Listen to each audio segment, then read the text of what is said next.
One of the things that I've noticed is there are really good days and there are really bad days. And on the really good days, you wake up, you realize you're having a good day, and you run with it. Because making yourself try to feel sad for something just it's not gonna help anything. And on your bad days, trying to force yourself to be happy also isn't gonna do anything. If you're having a bad day, or if you know you're having like a sad day, have it.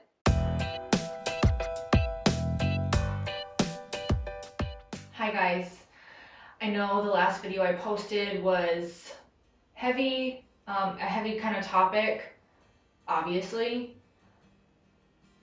And I decided to do another check-in about grief, like my grief diary, my grief check-in.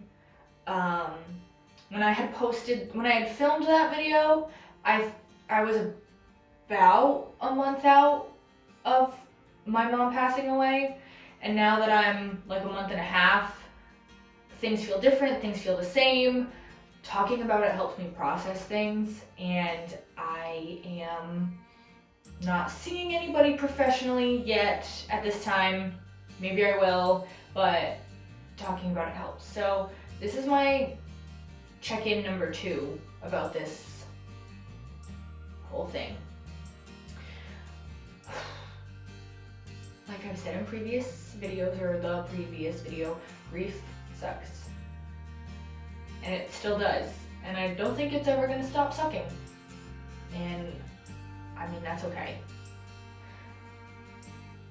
I had my first birthday without my mother a couple weeks ago, which I thought was gonna be absolutely dreadful, and I didn't want to have it at all. I didn't want to celebrate it. I didn't want to have anything big happen yet, you know, like even if it's just something like a birthday, like I just felt like I wasn't ready, but like that's not how the world works. So I had my birthday, and it was actually a very good day, and it was filled with a lot of family and friends and love, and that's great. I'm very happy about it. One of the things that I've noticed is there are really good days and there are really bad days, and on the really good days, you wake up, you realize you're having a good day, and you run with it. Because making yourself try to feel sad for something just it's not gonna help anything. And on your bad days, trying to force yourself to be happy also isn't gonna do anything. If you're having a bad day, or if you know you're having like a sad day, have it. That's okay. Some things that you don't expect, or that I didn't expect about the grieving process, is that one big one is that like I thought when a parent or like a sibling or someone really close to you passes away, I thought that the world kind of like paused, and that everything stopped and you were able to, you know, sit in your apartment in your house and be sad and wallow and like watch the sad movies and have tissues everywhere and like for days, and then once you like crawled out of bed one day, you'd be fine and you'd feel okay. And that doesn't happen. The world doesn't pause, and you have to keep moving. And that's what I had to do. And I've had those moments of being sad. I've had those nights of being sad and having tissues all over the floor and being really upset, but it wasn't like a lingering thing that lasted for days and days, which is positive. That's good. That's definitely healthy, I would say, that I was able to, and that we were all able to just keep moving. You just don't expect it. You don't expect the world to keep moving when you feel like everything has stopped.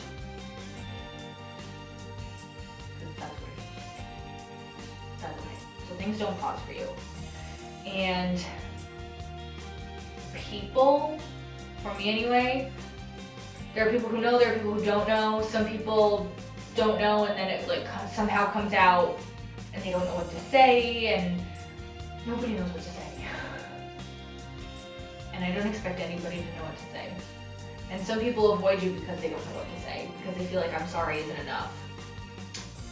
I will say, I'm sorry is definitely enough to say to someone, but at the same time, like, it's like the whole ordeal, like the whole situation, and then the people grieving, like you walk around, you feel like an open wound. And it's one of those things like you keep poking at it and you keep touching to see if it's still raw, and if it still hurts, and it does, and it's going to, but that's what it feels like. And some days it doesn't really feel like that. Some days it feels like maybe like a scab opened up and you're just feeling awful. And that's okay too. And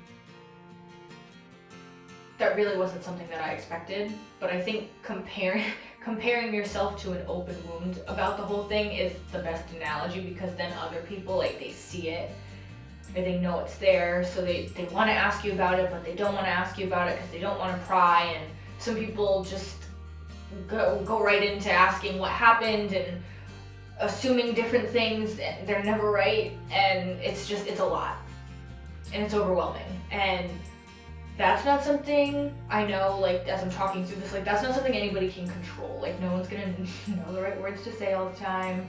No one's gonna know how to process death. And when people who we know are processing it, it's such an odd thing to watch people go through, I think, and a weird thing to go through, and a weird thing to go through with other people, because everybody's processing differently. A couple of things that I have personally dealt with that I've noticed is I'm really irritable. I have no patience, and some days I'm fine and some days I'm not. And I know it's because I feel like my life ripped apart and I didn't have a warning, and I didn't know it was coming, and obviously no warning, it's not coming, like, and I felt like I didn't have what I needed to get through it, even though I do, but it's so easy to get set off really, really fast. And I know that, and I know there are days where I'm going to be more irritable, so I just need to, like, stay away from people a little more on those days. And that's okay. Another thing that I will do is I will, like, you know when you're younger and you have a lot of homework to do, or you have to, like, clean your room and it feels like you have so much ahead of you, and you're at, like, the bottom of this, like, massive mountain, and you kind of think, if I throw in the towel right now, if I, like, just give up, like, I won't have to do it. Like, it'll be fine. Like, it'll just go away. And I kind of feel that way about grief, and I kind of feel that way about, like, I have moments a lot where I realize, like, needing my mom to come back isn't gonna bring her back. And needing help from my mom as much as I might need help from my mom and wish for help from my mom, I'm not gonna get that anymore, I know that. And that's probably one of the hardest things that I've had to process, because she was someone who, like, just, like, quietly did everything behind the scenes for me, and I think for a lot of people in my family, which we've always been thankful for. I don't think we were thankful enough, but yeah, that part is really hard. And then when my grandmother passed away, my mom's mother, she was 92, she passed away in March. I didn't process it very well, not because we were very, like, it's not like we weren't close, like, she was my grandma, but she was 92 and she passed peacefully, I think, and we knew it was coming. And that's what I would say to people when they gave condolences. And I said to my boyfriend one day, like, I don't know what to say to people when they give condolences. I keep making those, like, excuses and, like, justifying the fact that my grandma died. And he's like, oh, just say thank you. That's enough. Thank God I had that conversation with him before this, because I can't justify this. And I try to. Like, I realized last week I was in the grocery store and the produce guy said he hadn't seen us in a while, so I told him what had happened. And he said, I'm so sorry. And he kept, like, saying, I don't know what to say, I'm sorry. And I kept saying, like, oh, it's okay. Because I was trying to, like, sacrifice how I felt about it and the whole thing, just to, like, make someone feel more comfortable. Not that I needed to do that, but that's what I felt like I needed to do in that moment, because I don't want people to feel bad, and I don't want people to feel bad for me. But people are gonna feel bad for me because something really bad happened. I need to let people feel bad. Yeah, that was me having like an aha moment just then, which is pretty cool. So yeah, sometimes I would try to justify the fact that I don't have a mom, or whatever, kind of in my head, which I should not do. And then another thing that I will notice, I feel like I need to like talk about my mom a lot, whether people know she's gone or not, and I don't know how to stop doing that. Like, I'll talk about her like she's still here, like, oh yeah, we're redoing my mom's house, or something like that, when really it's like we're renovating the house she lived in because it needed to be done, and we need to figure out what we're doing with it, and all that stuff. Or, oh yeah, my mom, blah, blah, blah, blah, blah. Like, everything that happens in the day, I like trace back to my mom, and I think I'm doing that just because like she's always on my mind right now. Or the fact that she's not here is always on my mind right now. So like, I guess it's natural that a lot of the conversations I have, like mentally or out loud, I will trace back to my mom. Maybe it's me trying to keep her memory alive. Maybe it's because I feel like if I do that, maybe she'll magically come back, or I'm not sure what it is, but that's another thing that I've noticed. And something that I didn't think would be so hard, that you don't expect about grief, is how hard it is to reach out to people. I think that's the hardest part about any of this, because you don't want to reach out to the people who are also going through it, because you don't want to trigger anything in them. You don't want to make, like, I'm not going to call, like, I try not to call my sisters if I'm really sad, because I don't want them to get sad too, because they're going through it too. And I don't want to call my dad because he lost his wife and his business partner. Like, he's going through it too. But I don't want to call other people because they don't understand what I'm going through. And I don't want to, like, I don't want to be a burden on anybody, but asking for help when you feel like crap is the hardest part of all of this. And that's probably normal. I mean, you even will get, I'm sure everyone who goes through this gets a lot of "don't hesitate to call me" kind of messages, and I've sent those to people. And I meant it. I know how much I meant it, so I know how much these people probably need it, but when you're in that, like, dark moment, like, I think it's because you only want one person, and you're not gonna get that. And as much as you want to reach out to someone to fill that void, you know you're never gonna fill it. And I think that's why it's so hard. I think that's why it hurts so much. But like I said, that's normal.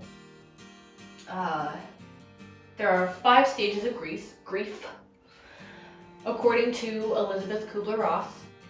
And the first one is denial. I think we all know what that one probably is. The second one is anger. I'm angry that someone died. Another one that we can kind of assume. Bargaining is the third one, and that is, well, if I had more time with them, they wouldn't be gone, or if only I did this, they wouldn't be gone, or if I do this, maybe they'll come back. So that's the third one. The fourth one is depression.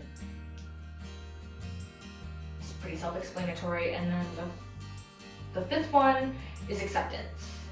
And that's when you can, accept and kind of keep moving. And I know I'm like in the fourth stage. I know that I'm still in that like depressed, trying to move forward kind of thing. Granted, I'm a month and a half out. I don't think that a month and a half out, something like this is easy for anybody. So I'm not surprised that I'm there.